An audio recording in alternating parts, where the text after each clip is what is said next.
राधे राधे, जय श्रीमन नारायण, हरे कृष्णा। कैसे हैं आप लोग? आशा करती हूँ कि श्री हरि की कृपा आप सभी पर बनी रहे, आप सभी स्वस्थ हो, अच्छे हो। इसी कामना के साथ आज हम सुनेंगे भगवान की मर्जी। किसी ने ठीक ही कहा है कि भगवान की मर्जी के बिना तो एक पत्ता भी नहीं हिलता। जब तक उनकी मर्जी ना हो तब तक कोई भी कार्य सफल नहीं होता। इसीलिए हमें अपने कार्य को ईश्वर पर छोड़ देना चाहिए। जब सही समय आएगा तो ईश्वर उसे पूर्ण करेंगे। तो आइए कहानी को शुरू करते हैं। एक आदमी था जो मंदिर में सेवक था। उसका काम मंदिर की साफ सफाई करना था। भक्त और श्रद्धालुओं द्वारा दिए गए दान में वो थोड़ा थोड़ा करके और थोड़ा जो पुजारी दिया करते थे उसी से अपना गुजर बसर कर लिया करता था। परंतु वह अपनी ज़िंदगी से बहुत ज़्यादा परेशान और दुखी रहा करता था। मंदिर में काम करते करते वह दिन भर अपनी ज़िंदगी को लेकर भगवान से शिकायतें करता रहता था। एक दिन शिकायत करते हुए भगवान से बोला, भगवान जी, आपकी ज़िंदगी है कितनी आसान, आपको बस एक जगह आराम से खड़े रहना होता है, और मुझे देखिए मेरी ज़िंदगी कितनी कठिन है। मैं दिन भर कड़ी मेहनत करता हूँ, इधर से उधर झाड़ू पोछा करता हूँ, तब जाके मुझे 2 वक्त की रोटी नसीब होती है। काश मेरी ज़िंदगी भी आपकी तरह होती।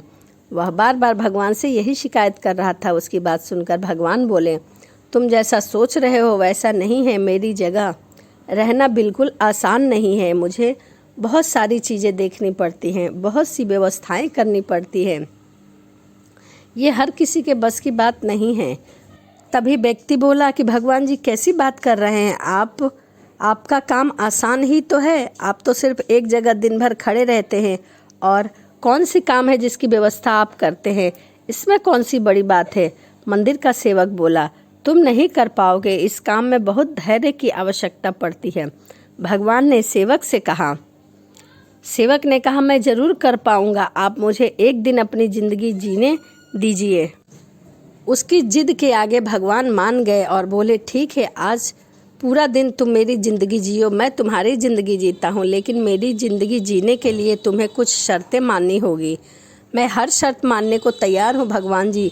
सेवक बोला। भगवान बोले कि ठीक है, तो ध्यान से सुन। मंदिर में दिन भर बहुत से लोग आएंगे और तुमसे बहुत कुछ कहेंगे। कुछ तुम्हें अच्छा बोलेंगे, कुछ तुम्हें बुरा बोलेंगे, कुछ तुम्हें हर किसी की बात तुम्हें चुपचाप होकर एक जगह मूर्ति की तरह खड़े होकर धैर्य के साथ सुननी है और उन पर कोई प्रतिक्रिया नहीं करनी है।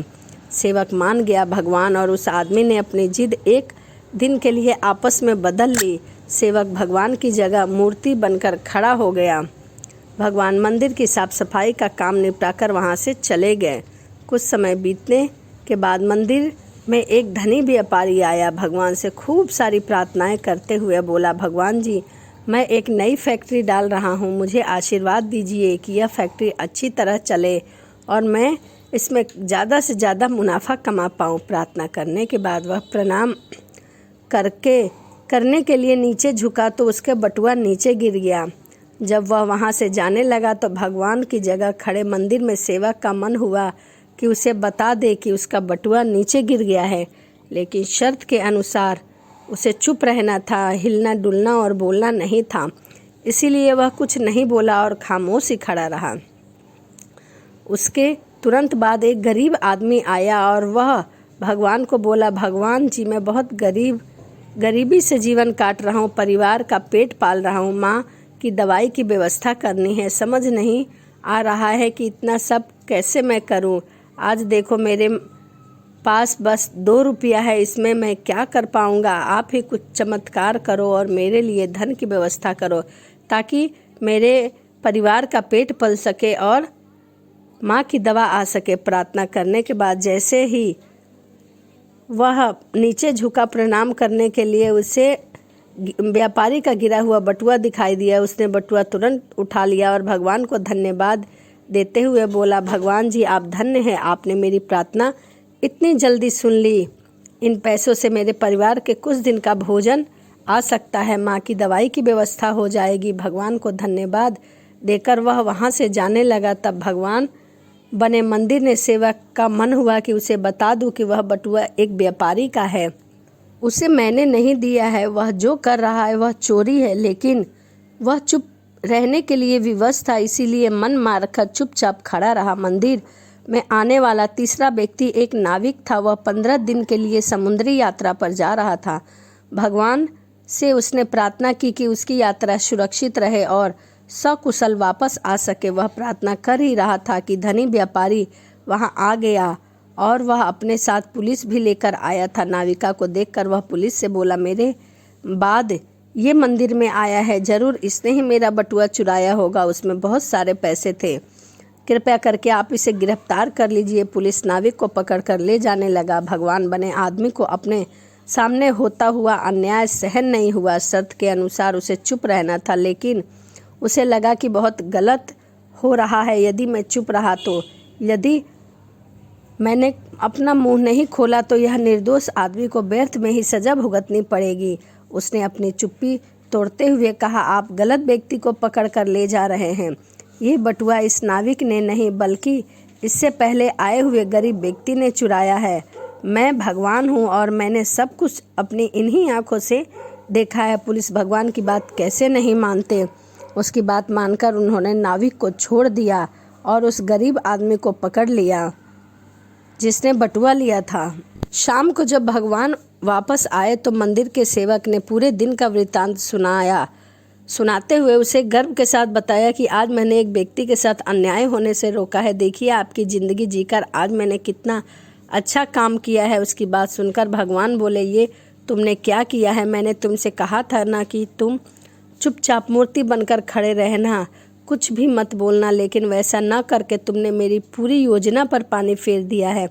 उस धनी व्यापारी के बुरे कर्म करके इतना धन कमाया था। यदि उसमें से कुछ पैसे गरीब आदमी को मिल जाते हैं तो उसका भला हो जाता और व्यापारी के पाप भी कुछ कम हो जाते। जिस नाविका को तुमने समुद्री यात्रा पर भेज दिया, अब वह जीवित वापस नहीं आ पाएगा। समुद्र में बहुत बड़ा तूफान आने वाला है। यदि वह कुछ दिन जेल में रहता तो कम से कम बच जाता।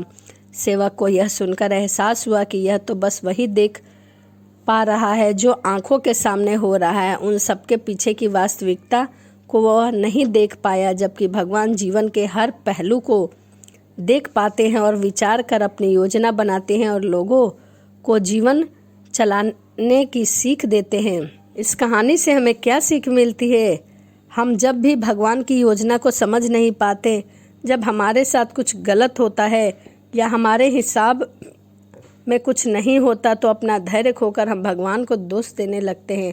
हम ये समझ नहीं पाते कि इन सब के पीछे भगवान की कोई न कोई योजना अवश्य छिपी हुई है। ऐसे समय में हमें भगवान पर विश्वास और धैर्य धारण करने की आवश्यकता है। इसीलिए चिंता ना करें। यदि आपकी मर्जी से कुछ नहीं हो रहा तो इसका अर्थ यही है कि भगवान की मर्जी से हो रहा है। और भले ही भगवान के घर में देर है पर अंधेर नहीं है। भगवान की मर्जी से सब कुछ अच्छा ही होगा। भगवान जो भी करते हैं वह समय के अनुसार अच्छा और उचित ही करते हैं। जरूरी नहीं कि हम जो चाहे वही हो। कभी कभी हम जो चाहते हैं वो नहीं होता तो हमें ईश्वर पर बहुत गुस्सा आता है, परंतु उससे भी अच्छा होता है जब उचित समय आता है। तो यह कहानी आपको कैसी लगी, भगवान की मर्जी? तो चलिए इसी के साथ वीडियो को समाप्त करते हैं और मिलते हैं अगली वीडियो में। यदि आपको वीडियो अच्छी लगी हो तो प्लीज़ एक लाइक ज़रूर करिएगा। तो चलिए मिलते हैं अगली वीडियो में। राधे राधे, जय श्रीमन नारायण, हरे कृष्णा।